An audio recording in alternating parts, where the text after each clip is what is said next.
Order! Order! You are an incorrigible delinquent at times.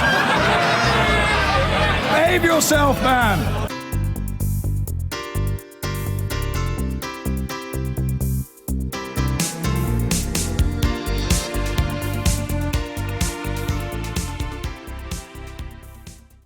And as we've been hearing, as soon as David Cameron announced the date of the referendum, members of the cabinet were given free rein to campaign on either side of the argument. So who'll be campaigning to stay in and who'll be campaigning to leave? So the deal's been done. It's time for ministers to pick a side. No surprises that David Cameron, George Osborne and Philip Hammond will all campaign to stay in. And they'll be pleased that potential outers Theresa May, Liz Truss and Sajid Javid have also all opted for the Remain team. So what about their opposition? Chris Grayling, Priti Patel, John Whittingdale, Theresa Villiers and Ian Duncan-Smith will be campaigning to leave. And they will be cheered that Michael Gove, after much soul-searching, has also plucked for the Leave camp. However, there's one big name waiting on the sidelines. Boris Johnson. Pollsters claim his support could sway a lot of voters.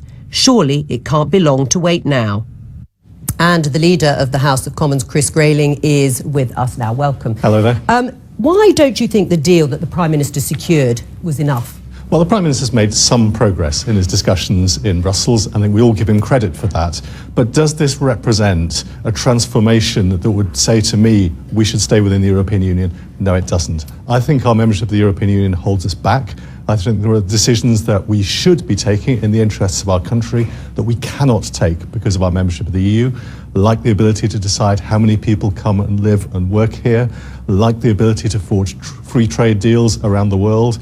And we are spending £350 million a week in subscriptions to the EU that could and should be spent on the National Health Service or bringing down our debts. Although some of that, of course, doesn't take into account the rebates that the UK gets. So in your mind, the Prime Minister has failed in his ambition to secure fundamental reform. I think what we've discovered, the Prime Minister's worked immensely hard at this. But he failed, in your mind. What he has brought back is a deal that he and others believe is sufficient for us to stay in the European Union.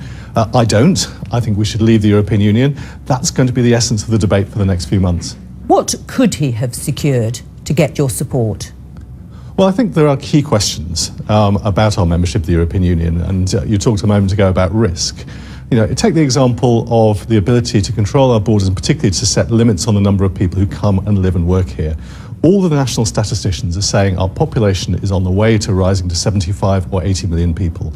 I don't think we can cope with that as a nation. I don't think we have the houses, I don't think we have the school places, I don't think we have the hospitals. And your government has failed to do anything about the net migration figures, hasn't it? Just letting that happen is a huge risk to us. And one of the reasons we can't do anything about it is because of the free movement rules in the European Union. All right, if we didn't have free movement of people, what level of migration would be acceptable to you? Well, we set a goal of bringing migration down to the tens of thousands. It's been in our last two manifestos. And what is it now? 330,000. You're saying that if the UK pulled out of the EU, you would, within a year, get levels of tens of thousands? Well, we would have the ability to set limits, to look at the reality of the migration pressures we face, look at where we do have skills needs. We could take decisions in the interests of Britain. At the moment, we cannot do that. Right.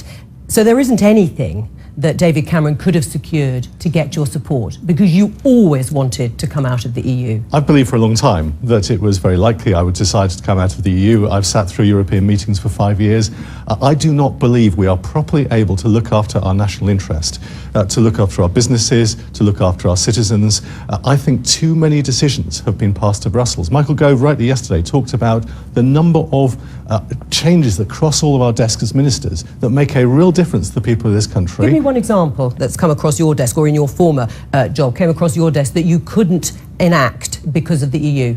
Well, I found, for example, in the arena of health and safety when I was Minister previously, there were changes being brought in that were going to cost British business money. Which ones did you not want to bring in? Which health? Because you always talk about regulations, Chris Grayling, and so do other Eurosceptic ministers, but which specific bills were you not able to pass, or which laws were foisted on you by the EU?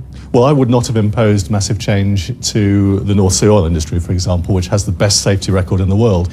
It took 3 years of intense negotiations to reduce a package that would have been damaging to one that simply costs extra money for the industry. Because you want to strip away health and safety regulations. Well, we had the best safety regime in the world. Right. There was no need to change things. You've used that example. Across the board, you'd like to get rid of health and safety regulations that are brought in as a result of not just our government, but also the EU. Well, I want us as a nation to be able to decide what health and safety rules we want in the UK, not to have them imposed on us by other countries.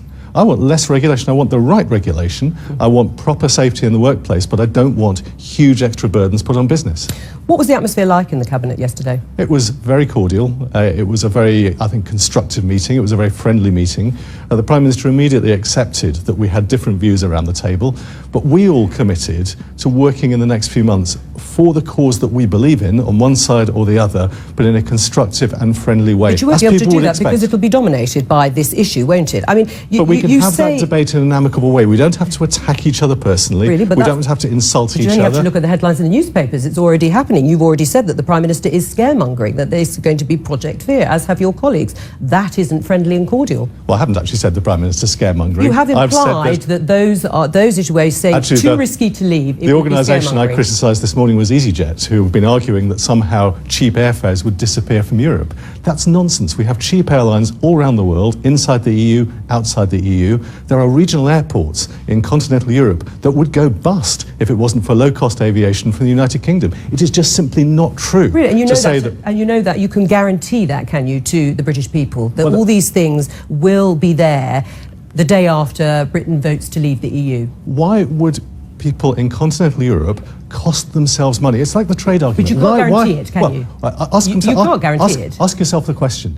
Do you think on the day after Britain leaves the European Union, the Germans will say, we are no longer going to sell BMWs to the British? It's not going to happen. It's all right, fantasy. well, let's talk about the trade deal. There will be a trade deal, you're absolutely right, for the reasons you've outlined. Countries will want to have and trade with the UK. The issue is, will it be the same deal? Will there be full access for the UK to the same markets for goods and for services? Are you saying that actually there will be this utopia where the same deal will be struck, we won't have to be part of freedom of movement rules, and we won't have to pay a penny towards the EU? Is that what you're saying to the British people? Well, we run a massive trade deficit with the European Union. We are their most important customer. That question, can you guarantee that we will have full access to trade and services in the way that exists now, without freedom of movement and without paying into a EU fund? We need to ask the question the other way around. Why would they take a risk with jobs in Germany and France and other European countries by not agreeing a proper, modern, free trade agreement in goods and services? They run a massive trade surplus with us. They sell far more to us than we sell to them. They lose out financially if those trading arrangements do not continue. Right. Why would they take that risk? I'm not saying that the trading arrangements wouldn't continue. They would continue. I'm talking about the terms.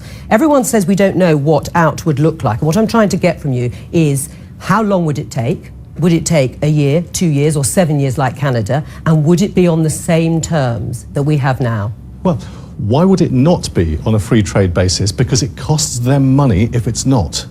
It's not us that loses financially if we don't have a free trade agreement. It's Germany and France and other European countries. And that's why, of course, there will be a free trade agreement that allows all our businesses to trade freely to and from continental All our Europe. businesses. And how long do you think that would take?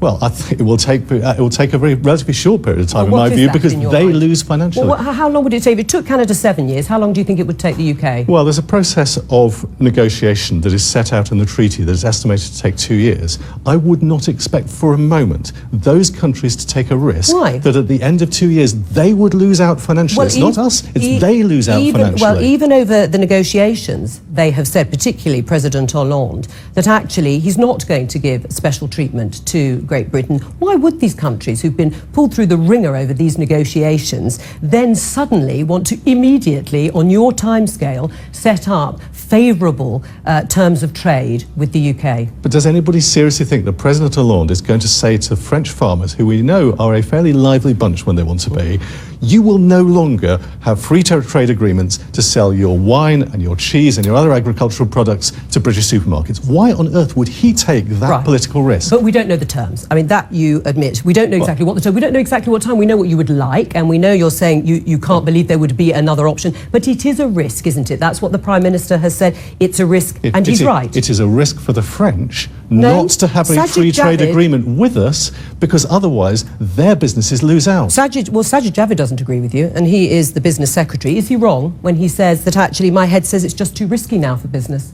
Well, I think the risk is on the other side. Is Sajid Javid wrong to say the risk is too great now? I have a different view to Sajid because we run a huge trade deficit with continental Europe. They are the ones who lose if we do not have a free trade agreement with them. You've said that, but he is, contradicting you, or you are contradicting him. He is the business secretary. What do you know that he doesn't? Well, we have different views around the cabinet table, and we set those out yesterday. Some of us are in, some of us are out, and we will have that debate, that argument over the next few months. But we will do it in a constructive way. Sajid is a very good business secretary.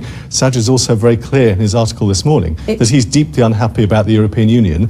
We have fallen on different sides of the argument. He's campaigning to remain. He's being loyal to the Prime Minister. Well, we have taken different views in this. We're both loyal to the Prime Minister as Prime Minister. Well, you're not loyal to the Prime Minister on this issue, are you? The Prime Minister has been very clear in saying that government ministers are free to take different sides in this argument, and I really respect him for that. It's a bold decision, it's a brave decision, it's the right decision, and I'm glad he's done it. If you lose the argument, the referendum, are you worried about your job? I think that's irrelevant. This is about principle. It's only going to happen on June the 23rd. One could easily see a situation where David Cameron, who feels very strongly about this, will say to you and your colleagues who are campaigning out, that's it, it's over. David Cameron will decide the construct of his government in the future in his own way and for what he believes is right. This is a matter of principle for me. It's not about my career, it's not about my job, it's because I believe it's the right thing for the country. So you're prepared to lose your job over this, rightly or wrongly? Well, I think it's immaterial. I'm doing what I believe is the right thing for the country. What happens to me in ministerial terms, in job terms, is neither here nor there. I'm doing this because I believe it's the right thing for the country. And I also believe it's the low-risk option for the country. Is it the right thing for the country, for the government, a Conservative majority government for the first time in many years, fighting and split and divided over this issue? I think it is, people expect a mature democracy. They expect us as politicians to be grown up, to debate, to discuss. They don't expect us to agree all the time. We're not automatons. We're being very open and saying, we disagree on this, we're going to have a constructive debate over the next few months, but we're going to stay friends, we're going to stay respectful of the Prime Minister, and we're going to work together to make sure we carry on governing the country well. If you win, does the Prime Minister have to go? Absolutely not. Right. It would be absolutely the wrong thing to happen. So you trust him totally to renegotiate bilateral trade agreements with the EU as the Prime Minister who campaigned to stay in the EU? I trust him as the Prime Minister who was bold enough to give the country the choice. If the country decides to leave, then he will lead us out. If the country decides to stay, he will lead us in government onto 2020 and carrying on the programme that will make a difference to the country. He would really be your favoured person to lead those negotiations. You'd still trust him after all this? I would still trust him. Either way, in terms of your colleagues, do you think it would be possible for him to stay? Yeah, well, absolutely. I mean, I think the last thing we need at the end of all of this, whether we vote to leave or whether we vote to stay, is a political bloodbath. You know, we've got a good team. That team needs to carry on and do what the country asks us to do. How big a boost would Boris Johnson be to your campaign? I think it would be great if he joined the Leave campaign. I hope he will. I know no more than anybody else does about what his intentions are, but I hope he will. And if you lose, is that it? Will this issue be settled? Well, the people will decide it, so I don't think we can return to it. You never know what's going to happen in a generation's time, but I don't think any of us are going to be arguing for another referendum next year and the year after and the year after that. Right, I mean, is that it, though, for a generation? I think the people of this country will have decided if we vote to stay in the European Union, we stay. If we vote to leave the European Union, we leave. Chris Grayling, thank you.